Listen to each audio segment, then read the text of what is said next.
ನಮಸ್ಕಾರ. ಇವತ್ ನಾವು ಯೂಟ್ಯೂಬ್ನಲ್ಲಿ ಮುಖ ತೋರಿಸದೆ ವಿಡಿಯೋ ಮಾಡೋಕೆ ಸಹಾಯ ಮಾಡುವ ಎಐ ಟೂಲ್ಸ್ ಬಗ್ಗೆ ಮಾತಾಡೋಣ ಅಂದ್ಕೊಂಡಿದೀವಿ. ಇದ್ರ ಬಗ್ಗೆ ಕೆಲವು ಇಂಟ್ರೆಸ್ಟಿಂಗ್ ಆರ್ಟಿಕಲ್ಸ್ ಬಂದಿವೆ. ಹೌದು, ಈ ಟೂಲ್ಸ್ ಇದೆಯಲ್ಲ, ಇವು ಬರೀ ವಿಡಿಯೋ ಮಾಡೋದಷ್ಟೇ ಅಲ್ಲ. ಆಕ್ಚುಲಿ ಸ್ಕ್ರಿಪ್ಟ್ ಬರೆಯೋದ್ರಿಂದ ಹಿಡಿದು ವಾಯ್ಸ್ ಓವರ್, ವಿಜುವಲ್ಸ್ ರೆಡಿ ಮಾಡೋದು, ಆಮೇಲೆ ಯೂಟ್ಯೂಬ್ಗೆ ಪೋಸ್ಟ್ ಮಾಡೋವರೆಗೂ ಎಲ್ಲವನ್ನೂ ಅದೇ ಮಾಡ್ಬಿಡುತ್ತೆ ಅಂತ ಹೇಳ್ತಾರೆ.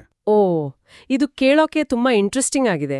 ಹಾಗಾದ್ರೆ ಇದೆಲ್ಲ ಹೇಗೆ ಕೆಲಸ ಮಾಡುತ್ತೆ? ಅಂದ್ರೆ ಎಲ್ಲ ಒಂದೇ ತರಹನಾ ಅಥವಾ ಬೇರೆ ಬೇರೆ ಇದೆಯಾ? ಇಲ್ಲ, ಖಂಡಿತ ವ್ಯತ್ಯಾಸ ಇದೆ. ಈಗ ನೋಡಿ, ಮುಖ್ಯವಾಗಿ 2 ರೀತಿ ಟೂಲ್ಸ್ ಕಾಣಿಸುತ್ತೆ. ಒಂದು ಬಂದು SendShot.ai ಅಥವಾ AutoShots.ai ತರಹದ್ದು. SendShot.ai. ಹೌದು, ಇವೇನ್ ಹೇಳುತ್ತೆ ಅಂದ್ರೆ, ನೀವೊಂದು ಟಾಪಿಕ್ ಕೊಟ್ರೆ ಸಾಕು, ತಾನೇ ಸ್ಕ್ರಿಪ್ಟು, ವಾಯ್ಸು, ಇಮೇಜು ಎಲ್ಲ ರೆಡಿ ಮಾಡಿ ಪೋಸ್ಟ್ ಮಾಡುತ್ತೆ ಅಂತ. ಅಬ್ಬಾ, ಅಂದ್ರೆ ಜಸ್ಟ್ ಟಾಪಿಕ್ ಕೊಟ್ರೆ ಪೂರ್ತಿ ವಿಡಿಯೋ ರೆಡಿ. ಇದು ತುಂಬಾ ಸುಲಭ ಅನ್ಸುತ್ತೆ. ಆದ್ರೆ ಎಲ್ರಿಗೂ ಇದೇ ರೀತಿ ಬೇಕಾಗಲ್ಲ ಅಲ್ವಾ?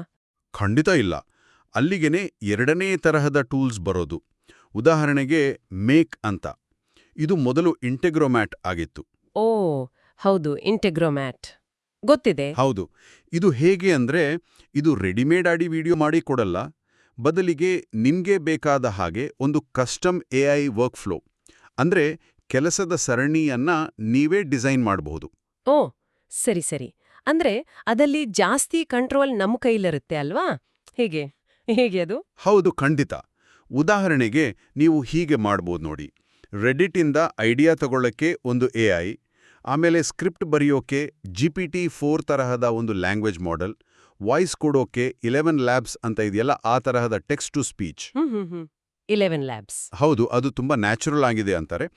ಆಮೇಲೆ ಚಿತ್ರಗಳಿಗೆ ಡಾಲಿ ಅಥವಾ ಬೇರೆ ಇಮೇಜ್ ಜನರೇಟರ್, ಹೀಗೆ ಬೇರೆ ಬೇರೆ ಎಐ ಸರ್ವೀಸ್ಗಳನ್ನ ಒಂದಕ್ಕೊಂದು ಕನೆಕ್ಟ್ ಮಾಡಿ ನಿಮ್ಮದೇ ಆದ ಒಂದು ಆಟೋಮೇಟೆಡ್ ವಿಡಿಯೋ ಪ್ರೊಸೆಸ್ ಅನ್ನ ಮೇಕ್ ಪ್ಲಾಟ್ಫಾರ್ಮ್ ಅಲ್ಲಿ ಸೆಟ್ ಮಾಡ್ಬೋದು. ಓಕೆ, ಇದಕ್ಕೆ ಸ್ವಲ್ಪ ಟೆಕ್ನಿಕಲ್ ನಾಲೆಜ್ ಬೇಕಾಗ್ಬೋದು ಅನ್ಸತ್ತೆ. ಸ್ವಲ್ಪ ಬೇಕಾಗ್ಬೋದು, ಹೌದು. ಆದರೆ ನಿಮ್ಗೆ ಬೇಕಾದ ಹಾಗೆ ಯುನೀಕ್ ಆಗಿ ರಿಸಲ್ಟ್ ಬರುತ್ತೆ. ಇನ್ನೂ ಕೆಲವು ಇವೆ. ಇನ್ವಿಡಿಯೋ ಎಐ ಅಂತ. ಅದು ಒಂದೇ ಪ್ರಾಂಪ್ಟಿಂದ ವಿಡಿಯೋ ಮಾಡುತ್ತೆ. Big motion AI short videos ಮಾಡಿ ಬೇರೆ ಬೇರೆ ಕಡೆ ಶೇರ್ ಮಾಡಕ್ಕೆ ಹೆಲ್ಪ್ ಮಾಡುತ್ತೆ. ಸರಿ, ಅಂದ್ರೆ ಆಯ್ಕೆಗಳು ಸಾಕಷ್ಟಿವೆ.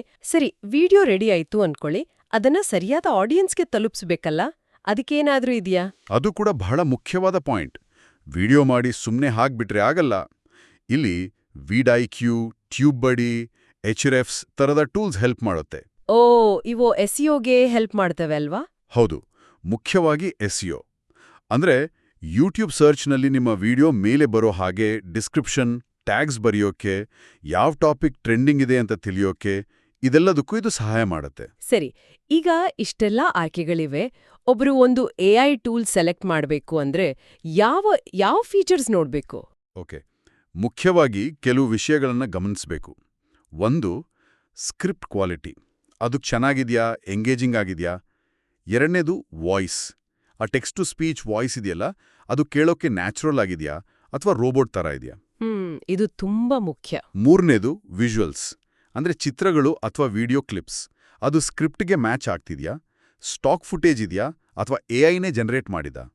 ಆಮೇಲೆ ಎಡಿಟಿಂಗ್ ಎಷ್ಟು ಸ್ಮೂತ್ ಆಗಿದೆ, ಆಟೋಮೆಟಿಕ್ ಆಗುತ್ತಾ ಮತ್ತು ಒಂದೇ ಸರಿ ಜಾಸ್ತಿ ವಿಡಿಯೋ ಮಾಡೋಕ್ಕಾಗತ್ತಾ? ಸ್ಕೇಲಬಿಲಿಟಿ ಅಂತಾರಲ್ಲ ಅದು. ಹೌದು, ಸ್ಕೇಲಬಿಲಿಟಿ. ಕೊನೆಯದಾಗಿ ದುಡ್ಡು. ಸಾಮಾನ್ಯವಾಗಿ ಇವೆಲ್ಲ ಸಬ್ಸ್ಕ್ರಿಪ್ಷನ್ ಬೇಸ್ಡ್ ಇರುತ್ತೆ, ಸೊ ಕಾಸ್ಟ್ ಕೂಡ ನೋಡಬೇಕು. ಇವೆಲ್ಲ ತುಂಬಾ ವ್ಯಾಲಿಡ್ ಪಾಯಿಂಟ್ಸ್.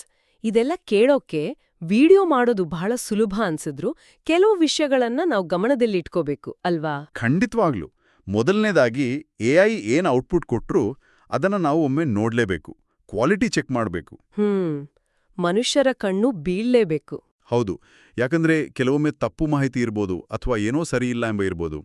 ಆಮೇಲೆ ಯೂಟ್ಯೂಬ್ನದೇ ಆದ ರೂಲ್ಸ್ ಇದೆ, ಮಾನಿಟೈಸೇಷನ್ ಪಾಲಿಸಿಗಳು. ಓ ಹೌದು, ದುಡ್ಡು ಮಾಡೋಕೆ ಅವರ ಪಾಲಿಸಿ ಫಾಲೋ ಮಾಡಬೇಕು. ಖಂಡಿತ. ಎಐ ಬೆಳೆಸಿದ ತಕ್ಷಣ ಗ್ಯಾರಂಟಿ ದುಡ್ಡು ಬರುತ್ತೆ ಅಂತಲ್ಲ.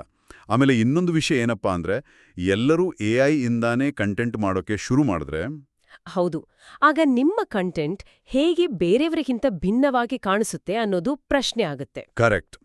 ಯುನೀಕ್ನೆಸ್ ಕಾಯ್ಕೊಳ್ಳೋಕೆ ಸ್ವಲ್ಪ ಎಫರ್ಟ್ ಹಾಕ್ಬೇಕಾಗ್ಬೋದು. ಹಾಗಾದ್ರೆ ಒಟ್ಟಾರೆಯಾಗಿ ಹೇಳೋದಾದ್ರೆ ಎಐ ಖಂಡಿತವಾಗ್ಲೂ ಈ ಫೇಸ್ಲೆಸ್ ವಿಡಿಯೋ ಜಗತ್ತಲ್ಲಿ ಒಂದು ದೊಡ್ಡ ಬದಲಾವಣೆ ತರ್ತಾ ಇದೆ.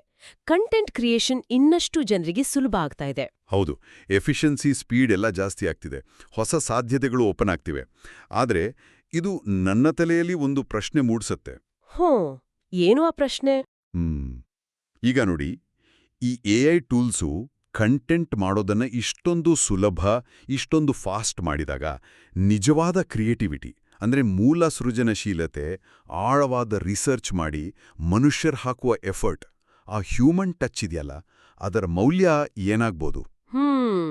ಇದು ನಿಜಕ್ಕೂ ಯೋಚಿಸಬೇಕಾದ ವಿಷಯ. ಹೌದು, ಎಐಯಿಂದ ಬಂದ ಕಂಟೆಂಟ್ ಎಲ್ಲ ಕಡೆ ತುಂಬಿ ಹೋದಾಗ ನಿಜವಾಗ್ಲೂ ಯುನೀಕ್ ಆಗಿರೋ, ಕಷ್ಟಪಟ್ಟು ಮಾಡಿರೋ, ವ್ಯಾಲ್ಯೂ ಇರೋ ಕಂಟೆಂಟನ್ನ ನಾವು ಹೇಗೆ ಗುರುತಿಸ್ತೀವಿ, ಅದಕ್ಕೆ ಹೇಗೆ ಬೆಲೆ ಕೊಡ್ತೀವಿ, ಇದರ ಬಗ್ಗೆ ಯೋಚನೆ ಮಾಡೋದು ಮುಖ್ಯ ಅನ್ಸುತ್ತೆ.